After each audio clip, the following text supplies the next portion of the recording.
কোন জায়গায় যাওয়ার আগে ব্রাশ করাটা মাস্ট।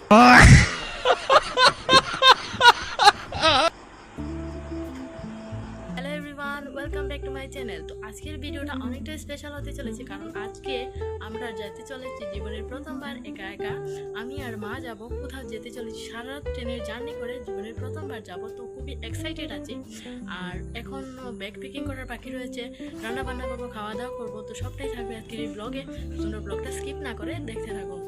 আর তো এখানে দেখতেই পাচ্ছ আমি যে যে জিনিসগুলো দরকারি সব জিনিসগুলোই একে একে করে নিয়ে নিয়েছিলাম। আর যেহেতু কয়েকদিন থাকবো তাই অনেক কিছুরই দরকার পড়বে, তাই সবগুলোই নিয়ে নিয়েছিলাম একটা একটা করে।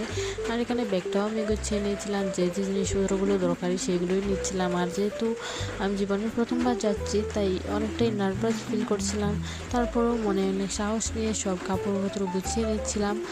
আর আমরা দুটো ব্যাগ নিয়েছিলাম, একটা ব্যাগ মায়ের কাছে ছিল আর একটা ব্যাগ আমার কাছে।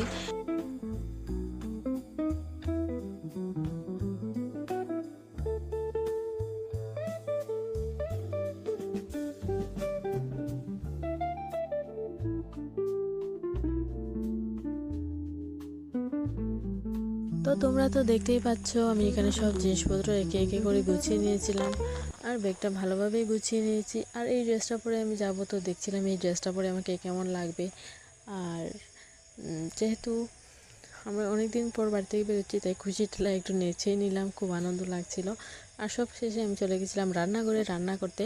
আর রান্নাঘরে গিয়ে দেখি বরবটি রাখা আছে, তো বরবটিগুলোকে কেটে নিলাম। আর বরবটি আলুর তরকারি রান্না করবো মাছ দিয়ে, তাই টমেটোগুলোও কেটে নিয়েছি। আর এখানে কেটে নিয়েছি মিষ্টি কুমড় আর করলা ভাজাও রান্না করবো, তাই সবগুলোই সবজি একে একে কেটে নিয়েছিলাম। আর তারপর আমি রান্নাও করে নিয়েছি। তো যেহেতু অনেক দিন পর বাড়িতে ফিরবো, তো একটু ভালো মন্দ খেয়ে নিলাম। আর এখানে ক্যামেরা অন করে কী বকছিলাম আমি নিজেও জানি না। তো আর এখানে ব্রাশ করার সময় আমার খুবই হাসি পাচ্ছিল গাইস। কোন জায়গায় যাওয়ার আগে ব্রাশ করাটা মাস্ট।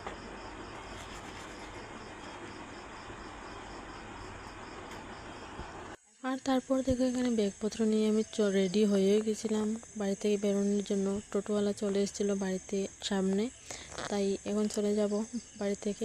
আর আমরা যেহেতু 11:30টার সময় যাব রাত্রি, তো রাস্তায় তেমন কোনো টোটো পাবো না, তাই আমরা আগে থেকেই একটা টোটো ভাড়া করে নিয়েছিলাম। আর সেটা চলেও এসেছিলো, আর সেটা করে আমরা চলে যাচ্ছিলাম স্টেশন। আর আমি যেহেতু ধর্মনগরে থাকি তাই চলে গেছিলাম ধর্মনগর স্টেশন। আর এই স্টেশনটা খুবই বড় একটা স্টেশন। আর এখানে ক্যামেরাটা অন করে আমি একটু হাঁটছিলাম, আর পিছন পিছন আমার বাবাও আসছিলো। তো আমাদেরকে স্টেশন ছাড়তে আমার বাবা চলে এসেছিলো। আর তো আমি যাচ্ছিলাম। 1 ঘন্টা ট্রেন আমাদের এখনও লেট, আমাদের ট্রেন 1 ঘন্টা পরে আসবে। তো তো আমরা যেতে চলেছি লামডিং।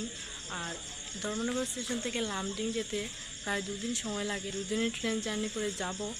আর আজকের ভিডিওটা এতটুকুই, দেখা হচ্ছে নেক্সট কোনো ব্লগে। তো ততক্ষণ সবাই সুস্থ থাকবেন, ভালো থাকবেন। Good night, by.